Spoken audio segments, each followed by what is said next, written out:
할렐루야. 네, 오늘 말씀을 전하겠습니다. 오늘 말씀은 우리가 신앙생활이나 또 가정이나 일터나 사회생활 속에서 복음을 증언하는 일들이 있습니다. 이 복음을 증언하는 일이 헛된 일이 아닙니다. 오늘 본문에서도 이와 같이 말합니다. 형제들아, 성도들아, 이런 말이죠. 우리가 너희 가운데 들어간 것이 헛되지 않은 줄 너희가 친히 아나니. 여러분, 다른 일을 제쳐놓고 예배하며 신앙 속에서 서로 하나님 말씀을 받았고 그 말씀을 같이 나눌 때 이 일들이 얼마나 소중한지를 우리가 가치를 알지 못하면 신앙생활은 아무 의미가 없습니다. 마치 왔다가 거저 가고 시간 되면 또 종치면 끝이라는 생각을 갖고 이리저리 방황하게 되죠. 그런데 하나님 말씀의 역사는 말씀은 살았고 활력이 있다고 했어요. 말씀이 우리의 주체가 된 거예요. 우리가 주인이 아닙니다. 내가 하기 싫다고 안 하고 하고 싶다고 하는 것이 아니라 말씀에 의해서 우리가 기도하기도 하고 일어서기도 하고 다니기도 하고 이 일 저 일을 하게 됩니다. 그러니까 무슨 일을 할 때에도 주님이 함께 계신다는 이 사실을 알고 그 속에서 우리 마음 가운데 주님이 임하고 또 주님의 말씀이 살아 역사하셔서 진정 말씀을 전하는 그런 일주일에 한 번 혹은 세 번, 네 번씩 전해지는 말씀을 우리가 받아들여야 됩니다. 받아들이려면 우리가 마음 문을 열려고 하죠. 근데 마음 문이 닫힌 경우는 어떤 경우일까요? 우리의 경험입니다. 우리 상식이에요. 신앙생활을 오래 할수록 마음 문을 열지 않습니다. 왜 그러냐면 다 알거든요. 근데 그런 지식적인 말씀이 우리에게 들어오면 지식을 가지고 남을 평가하게 되는데요. 하나님 말씀 지식이 아니라 우리의 능력입니다. 주님의 능력이기 때문에 지식으로 받지 않기를 주님의 이름으로 축원합니다. 이 말은 다 알고 있어. 신앙생활 다 해봤어. 이런 식으로 받아들이는 그 자체가 벌써 이 사람은 아주 묵은 닭이에요. 마음이 아주 아성을 쌓고 있고 자아가 견고해서 비대해졌기 때문에 말씀이 스며들 여지가 없어요. 그런 사람들을 많이 다시 거꾸로 복음을 전하시기 바랍니다. 그러면 그 사람이 뭐라고 할까요? 화를 내겠죠. 나 다 아는데 내가 지금 이 신앙을 얼마나 연수가 몇인데 이렇게 할 거예요. 그런데 그것을 굴복시켜야 됩니다. 그러지 않고는 살지 못해요. 그래서 오늘 또 우리 마음, 우리 주님을 향한 저와 여러분의 마음이 순수한 마음으로 순수하게 복음을 받아들일 때 주님께서 큰 역사가 일어납니다. 믿음의 역사, 오늘 역사에 관한 얘기를 하고 싶어요. 전하는 복음이 역사하는 현장, 어떻게 일하는 현장을 보고 싶은단 말이죠. 일하지 않으면 아무 의미가 없어요. 우리가 공부해서 신앙생활을 하는 것이 아닙니다. 말씀은 우리 마음 가운데 들어오면은 일을 해요. 역사라고 할 때 work라고 work. 말씀이 일을 하고 있는데 말씀이 일하는 그런 현장에 자기도 있는 줄 모르는 거예요. 자꾸 거절하고. 그럴 때 정말 하나님께서는 이런 말씀을 우리에게 증언할 두 가지 현상이 나옵니다. 복음을 전파할 때 나타나는 것은 첫 번째 뭐가 나타날까요? 기쁨으로 받아들이는 사람이 있어요. 아멘. 그렇습니다. 하나님의 말씀이 우리에게 이루어졌습니다. 말씀이 없었으면 우리는 죽을 뻔했습니다. 너무 감사해서 그 감격의 고마움과 그 감격의 눈물을 흘리게 되는데 어떤 한쪽에서는 복음을 전파하면 배척을 하고 어떤 일이 벌어집니까? 핍박을 합니다. 사도 바울이 그런 경험을 하잖아요. 빌립보에서 복음을 전했습니다. 알다시피 유럽의 첫 성이에요. 빌립보에서 복음을 전하니까 여러 자기 일에 충실했던 사람들이 자기 일이라고 하는 것을 충실히 거짓 것을 가지고 점을 친다든지 이런 일이 벌어졌어요. 이 복음이 전파되니까 그런 귀신이 쫓겨나가고 점괘가 나오지 않거든요. 그러니까 그러한 거짓 것들을 가지고 자기 수단을 삼아서 연명해왔던 자들이 바울을 핍박하는 거예요. 우리가 먹고 살았는데 잘 먹고 살았는데 네가 와서 어떻게 복음이라는 걸 전할 때 우리를 무장해제하고 귀신을 쫓겨나가면 나의 여종을 통해서 내가 이득을 취했는데 이제 내가 살 길이 없다는 거예요. 사람들은 모두가 자기 살 길을 찾으려고 그렇게 애를 먹어요. 경제적인 부를 취하려고 신앙이고 뭐고 막 하면서 져버립니다. 때에 따라서는 급한 상황이 벌이면 신앙이고 뭐고 소용없어 막 하면서 아주 위험한 말을 하죠. 그럼에도 불구하고 주님 감사합니다. 내가 내 지정적인 것이 귀신을 이용해서 불을 축적했다면 이것들을 다 버리겠습니다. 이렇게 나와야 되는 것이 신앙 아니겠습니까? 그죠? 근데 빌립보에서 그런 일이 있었어요. 그러다 보니까 쫓겨난 거예요. 바울, 네가 전한 복음 때문에 내가 먹고 살 길이 없어졌다는 거예요. 그러니까 박해를 하죠. 그러니까 두 가지로 나타납니다. 방금 같이 기쁨으로 영접하는 자가 있으면 핍박하는 자, 두 가지 나타나는 것이 복음 전파의 현장입니다. 이런 현장을 여러분 보고 계십니까? 그죠?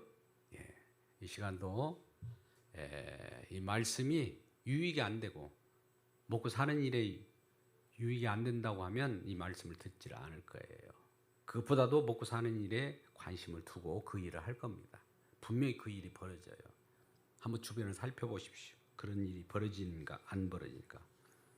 그런데 사도 바울이 전한 이 복음은 헛된 일이 아니라는 거예요. 정말 헛된 일이 아니란 말이에요. 이 강조한 거죠.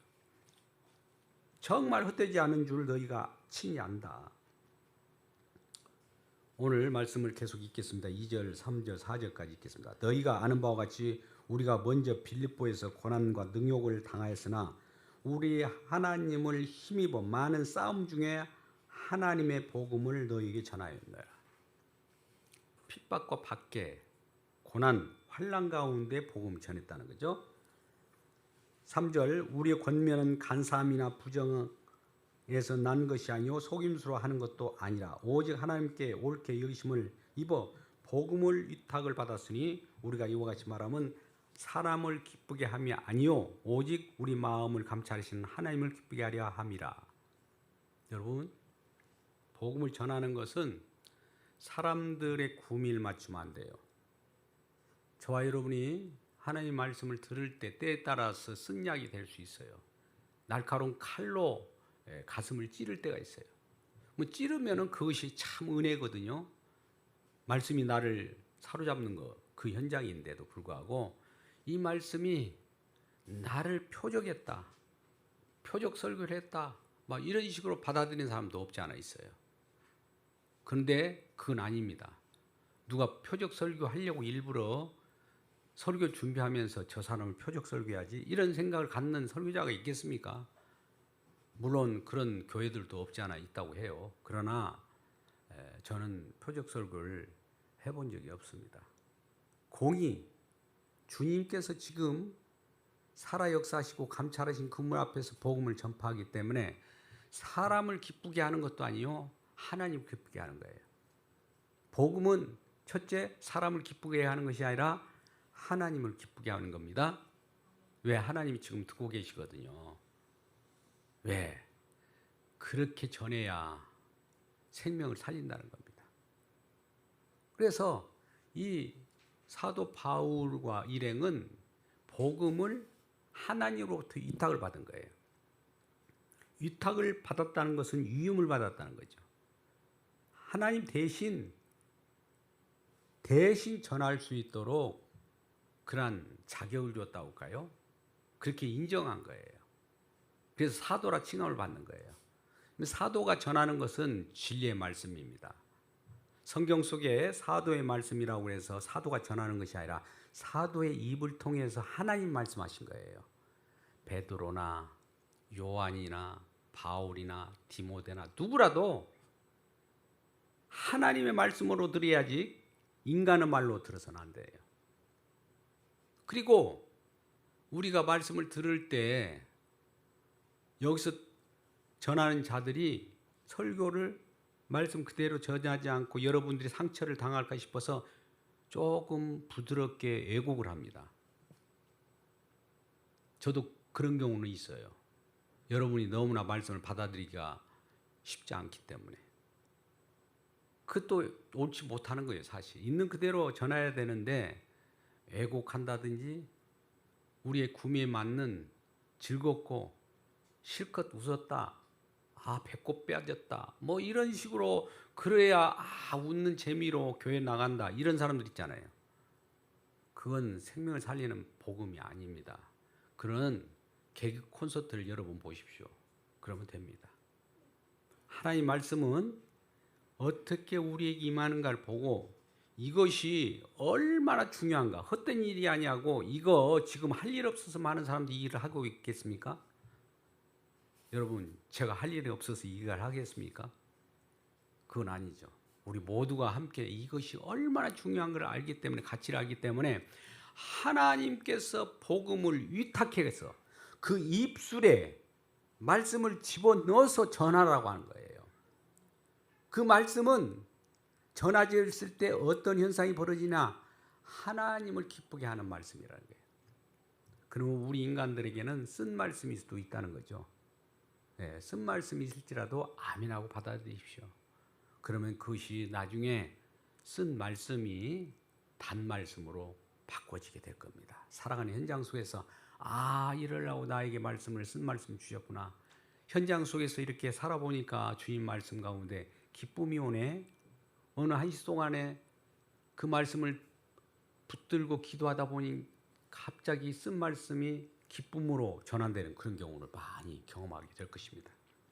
그래서 이와 같이 복음을 위탁을 받고 하나님 기쁘시게 하는 그러한 복음을 사도 바울은 전하게 되었다는 겁니다. 두 번째는 우리 세상 복음 전도를 향하여 사도 바울이 아첨꾼이나 간사함이나 부정한 것으로 전하지 않았다는 거예요. 속임수로 전하지 않았다는 거예요. 이단들은 속임수로 전하잖아요. 그러니까 사도 바울이 전하는 것이 그 데살로니가 교회 성도들이 생각하길 때 혹시나 저 사도가 속임수로 우리에게 전한 거 아니야? 우리를 기분 좋게 아첨한 거 아니야? 이런 생각을 가질 수가 있단 말이죠. 왜? 뒤따르는 세력이 있어요. 유대인의 회당에서 나오는 항상 배척하는 세력이 뒤따라와서 사도 바울, 사도가 전하는 복음을 훼손하는 일이 항상 벌어집니다. 복음을 전하면 누군가가 훼손을 해요. 사도 바울이 전하는 복음 현장마다 날마다 뒤따라와서 훼손했어요.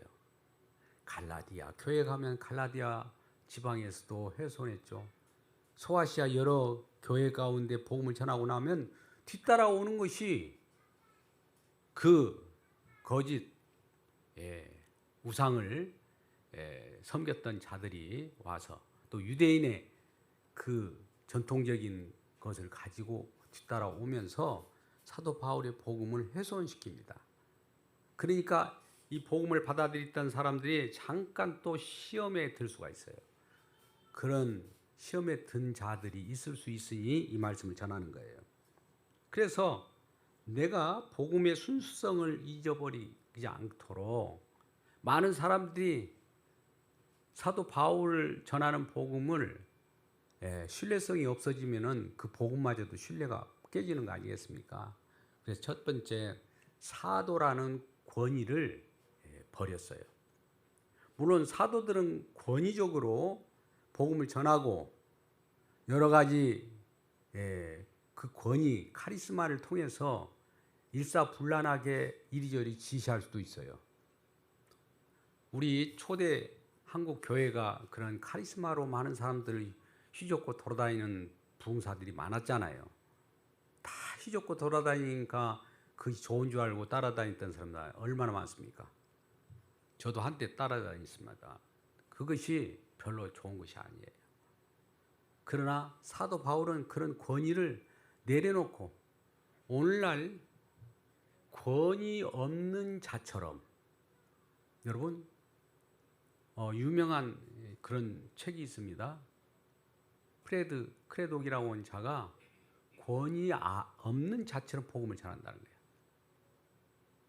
저 복음을 전하는 한 목사가 권위가 대단해.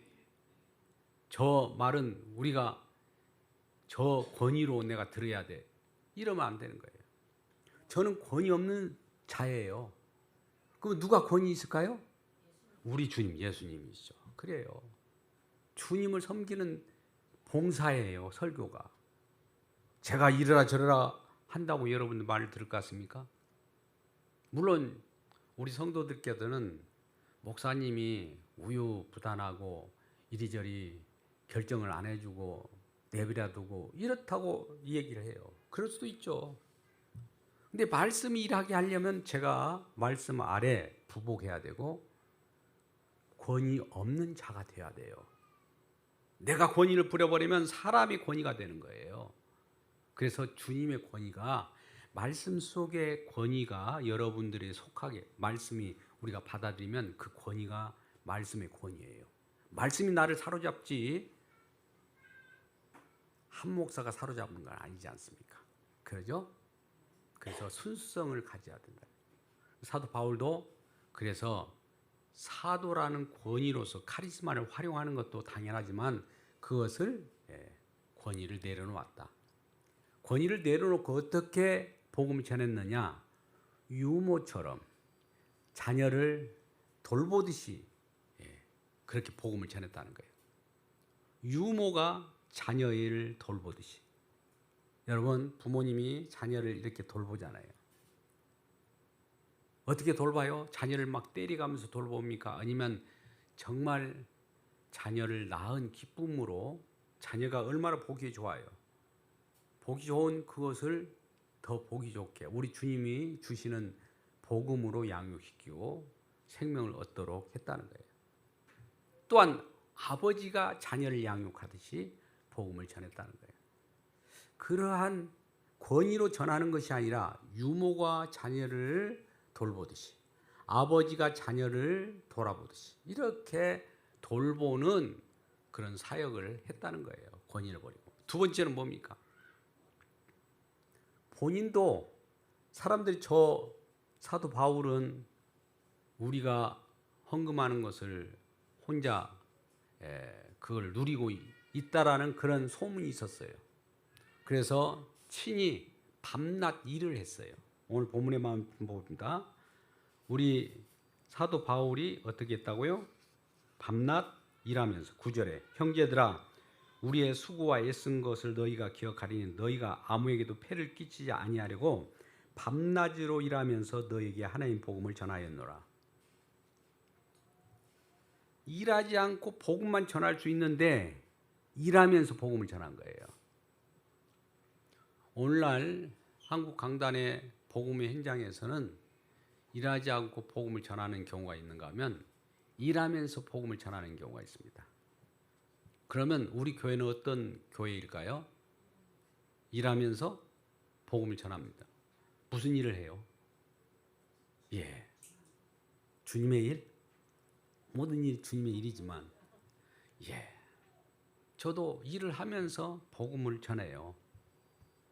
다른 사람들만 일이 있는 것이 아니라 저도 일을 하면서 복음을 전하고 다른 사람은 사업을 하면서 복음을 전하고 예배를 드리고 그러는데 일하면서 복음 전하러 왔어요. 그죠? 나는 일을 하기 때문에 나는 복음 전하는 거 빠져도 돼. 이런 생각을 갖습니까? 그러면 그런 사람이 빠져 있는 건 뭐일까요? 이 생각을 잘 하셔야 돼요. 복음의 가치가 더 중요하기 때문에 일하는 것도 중요하지만 일하는 것 속에서도 복음을 전할 수 있는 여지를 만들기 위해 일을 하는 것이고, 또 많은 사람들이 이렇게 저렇게 헛소문을 퍼뜨리고, 사도 바울이 사실 마게도냐 지방에서 데살로니 그 지역이죠. 그들도 헌금을 하게 했어요. 왜 하게 했을까요?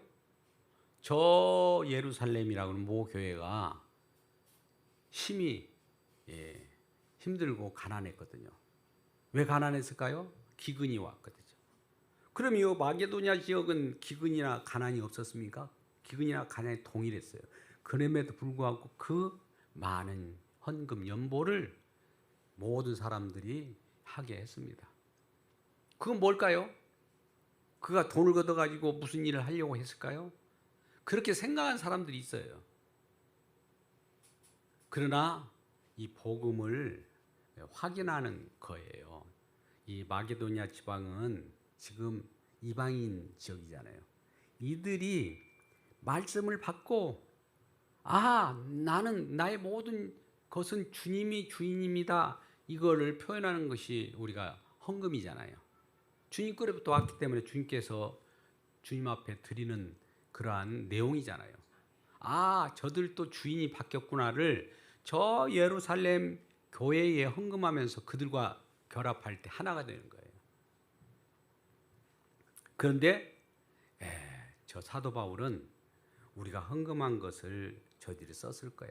물론 썼어요. 빌립보 교회가 연보 헌금한 것을 사도 바울이 여리저리 복음 전하는데 비용을 쓰지 않겠습니까? 그런 연보도 있었습니다. 그런데 그것만을 위하여 자꾸 속임수로 저 재물을 얻기 위하여 자꾸 속임수와 교묘한 술수로 성도들을 교란한다는 이 소문들이 항상 있게 됩니다. 만약 이 하나교회에서 그런 소문들이 또 혹시 있을 수도 있어요. 그런데 그럴 때 오늘 복음의 말씀처럼 순수한 복음 때문에, 그래, 교회에서 그와 같이 사례를 안 해주면 거기에 채우는 일을 해야 될 거 아니에요. 그 일을 할 수밖에 없어요. 그러지 않겠습니까? 그래서 사도 바울도 밤낮으로 일을 했대요. 밤에도 일을 했대요. 밤도.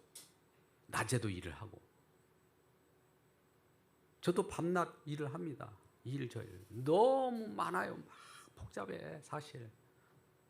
기도로 하나로 모아지서 다행이지, 이 많은 것들을 이것저것 널려놓으면은 누가 이렇게 이런 일들을 어떻게 할까?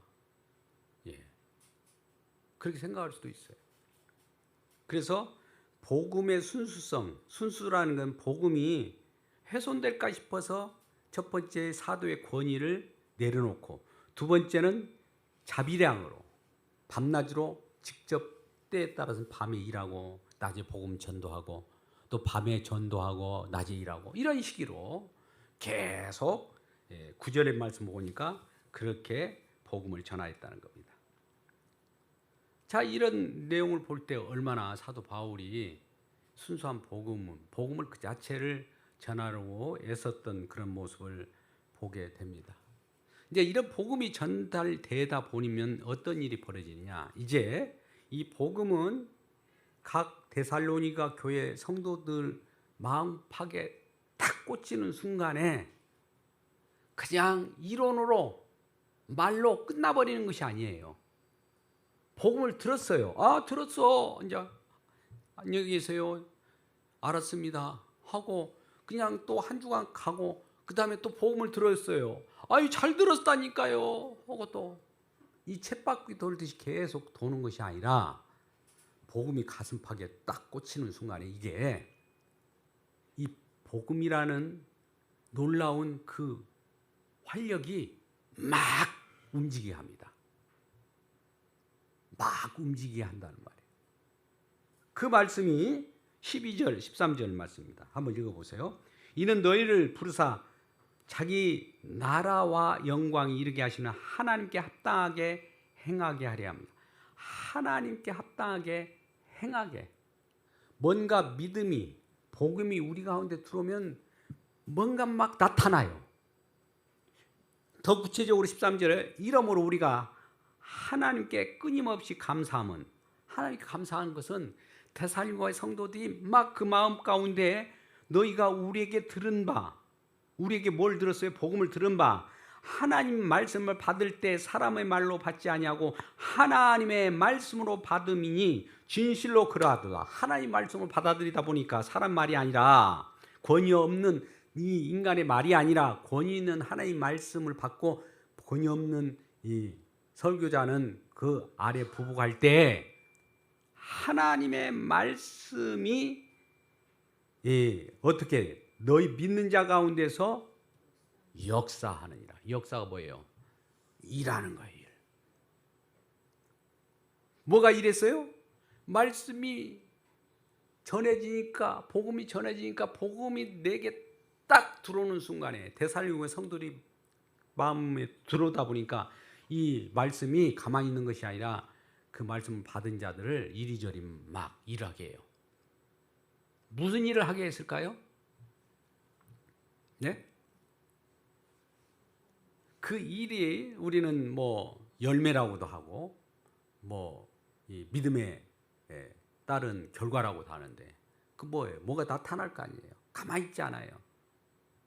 복음을 전하든지 혹은 성도 간에 교제를 하든지 또 어려운 사람을 돌봐주든지, 이런 것들이 일주일 내내 가만히 있지 않고 일어나는 거예요. 그러면 우리가 이 생각을 해봐야 됩니다. 과연 우리는 한 주간을 좀 돌아보자고 할 때 돌아보면 어떻습니까?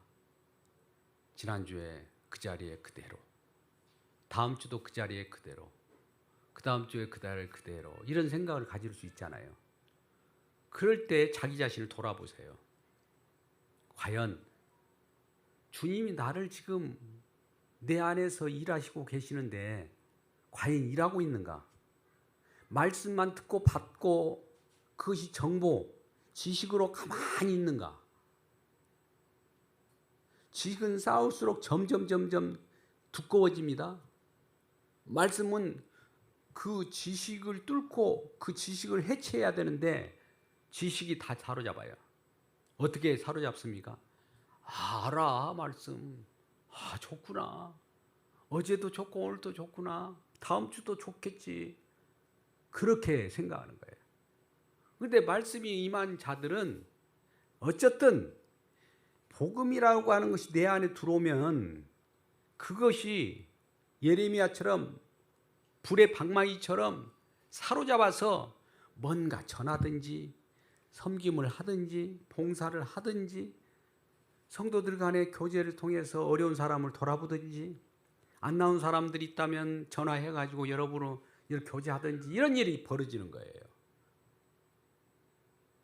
그런 일이 안 일어났다면 하나님의 말씀으로 받지 않고 사람의 말로 받기 때문에 그래요. 하나님 말씀으로 받기를 주님의 이름으로 축원합니다. 오늘 마침 결론을 내고자 합니다. 2절 보면 이 복음을 전할 때 많은 싸움 가운데 복음을 전하였다고 그래요. 2절 말씀 읽게 다시 한번 보겠습니다. 후반절을, 우리 하나님을 힘입어 많은 싸움 중에 하나님의 복음을 너희에게 전하였노라. 많은 싸움 중에 복음을 전했대요. 오늘날 교회 속에도 복음을 전하면 이리저리 이러쿵저러쿵 많은 싸움이 일어나요. 그게 정상이에요. 그런 가운데 복음을 전해지는 거예요. 그리고 두 번째는 어떻게 전했다고요? 아까 같이 사도 바울이 자비량으로 밤낮으로 일하면서 복음을 전하였다. 복음을 어떻게 전하냐? 두 가지예요. 싸움 가운데 복음을 전했어요. 오늘날 우리가 가끔 저희 교회에서는 공방 토론, 복음 증언 청문회, 이런 이슈화되는 그 복음의 그 찬란한 빛을 보기 위해서 논쟁이라고 하는 걸 합니다. 아이고 뭐 논쟁하고 말고 뭐가 있어. 그냥 복음만 전하면 되는 거지. 순수한 복음만 전해주세요. 그냥 우리는 듣겠습니다. 듣기만 하겠습니다. 그런 겁니까? 사도 바울이 다니는 현장은 논쟁의 현장이었어요. 후반전에 가면 날마다 논쟁이에요. 그래서 논쟁을 할 때 논쟁을 바라보는 저와 여러분은 그 복음의 순수성이 막 드러나요. 서로 차이를 느끼거든요.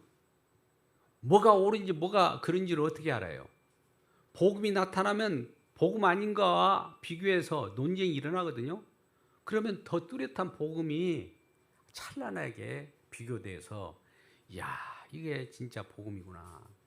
그래서 그 기쁨을 같이 누리게 되는 거예요. 물론 우리 성도들에게 그러한 복음의 내용은 같이 나누지는 못했습니다만은 그런 현장들이 많이 이루어지고 있습니다. 그래서 싸움 가운데 복음이 전달된다. 두 번째는 어떨 때 복음이 전달된다고요? 밤낮 일하면서 복음이 전한다. 그러니까 우리가 밤에도 복음을 전하고 낮에도 복음을 전하고 일하면서 전하면서 그렇게 해야 되는 거예요. 그러면 그렇게 전하는 것이 정상적입니다. 그런데도 불구하고 오늘날 교회는 전문 사역자를 놓고 여기에만 말씀만 좀 집중적으로 연구해서 전해주세요 하는 부류도 있어요. 그러면 그렇게 전하는 것도 나쁠 것은 아닙니다. 우리 교회도 기회만 되면 혹은 여건이 성숙되면 그렇게 하면 좋겠어요.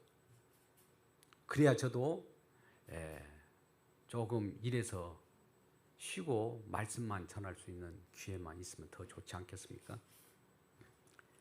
자, 그래서 이러한 하나님의 말씀이 전하였어요. 세 번째 13절 말씀 가운데 하나님의 말씀이 데살로니가 성도들 가운데 소문이 파다하고 그들이 그 말씀을 받으면서 자기들도 모르게 서로를 섬기면서 사도 바울도 기억하고 감사함을 표현하고 주변에 많은 신앙의 시험을 받았던 사들이 다시 깨우침을 받고 돌아오는 일이 벌어집니다. 그러니까 복음이 전달되면 꼭 여러분 배척하면서 그 신앙을 왜곡하고 돌아오는 이단 세력들이 있어요. 그러면 그것을 단번에 우리는 순수한 복음을 전하니까 걱정 없다라고 하는 것을 데살로니가 성도들에게 지금 표현한 거예요.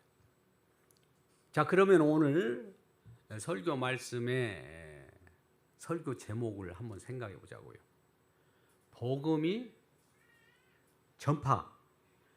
전하는 복음은 역사가 일어난다. 복음을 받아들이는 그 현장 속에는 복음이 새로운 생명을 탄생하는 열매가 일어나요. 복음이 전하여져서 복음으로 탄생한 자녀들이 많이 있잖아요. 사도 바울은 그걸 디모데를 향하여 내가 복음으로 난 자녀라고 그래요. 디도를 향하여서 복음으로 난 자녀라고 해요. 오네시모 같은 경우는 내가 연금 되었을 때 그 속에서 복음으로 난 자녀라고 그래요. 여러분들도 복음으로 난 자녀가 있을 거예요. 여러분 자녀들이 얼마나 있습니까? 복음 전해서 새로운 열매를 맺은 그런 역사를 본 자녀들이 있습니까? 관심이 없어요? 그러면 반대로 내가 누구에 의해서 복음의 열매로 내가 나타났는가? 이것도 한번 생각해 보셔야 돼요. 과연 내가 복음을 누구한테 들은 건가? 지금 듣고 있는 건가? 이 복음의 역사가 확실히 내 안에 어떻게 사로잡아서 내 마음이 꿈틀거리고 사랑하는 마음이 생기고 저 사람을 불쌍히 여김을 받고 달려가서 손을 내밀어 본 적이 있느냐 이 말이에요. 그러지 않고 예를 들어서 저 편, 내 편 그러지 하면서 고린도 교회처럼 파당을 일으키는 나는 바울파야, 나는 게바파야, 나는 아볼로파야, 나는 그리스도파야 하면서 파당을 이루는 경우가 있어요. 그런데 여러분, 누구 파라고 할 때 그쪽의 파에 소속된 자들은 그 파를 즐거워해요. 나는 이쪽에 소속돼 있다고. 그러나 십자가를 지신 분 누구입니까? 예수 그리스도예요. 아볼로가 십자가에 못 박혔습니까? 게바가 십자가에 못 박혔습니까? 예수 그리스도께서 십자가에 못 박혔기 때문에 우리는 이 파 저 파가 없어요. 그리스도 안에서 하나예요, 하나. 왜 장벽을 두려고 하고 자꾸 뭔가 네 편 내 편을 찾고 그런 이유는 아직도 우리 속에 자아라는 거 있어요. 자아. 이걸 자존심이라고 하는 건데요. 자아가 조금씩 조금도 비대해지면 이런 현상이 벌어져요. 그런데 우리 주님의 십자가는 이러한 자아를 삭제하려고, 이러한 자아를 부정하려고, 이러한 자아를 죽이려고 오는 거예요. 그래서 우리는 예수 그리스도를 믿는 자는 율법에 의해서 내가 자아가 죽었다, 이런 거예요. 이 말씀이 어떻게 있느냐고요? 에베소서 2장 6절, 2장 3절 보세요. 이미 죽었던 우리예요. 죽었어요. 죽은 자를 주님이 살리셔서 하나님의 백성을 만들었는데, 주님의 그러한 하나님의 백성을 만든 자를 누가 저자는 이쁘게 만들어서 저자는 조금 찌질하게 만들어서 이것이 어디가 있겠어요? 모두가 하나로 만든 거예요. 하나로.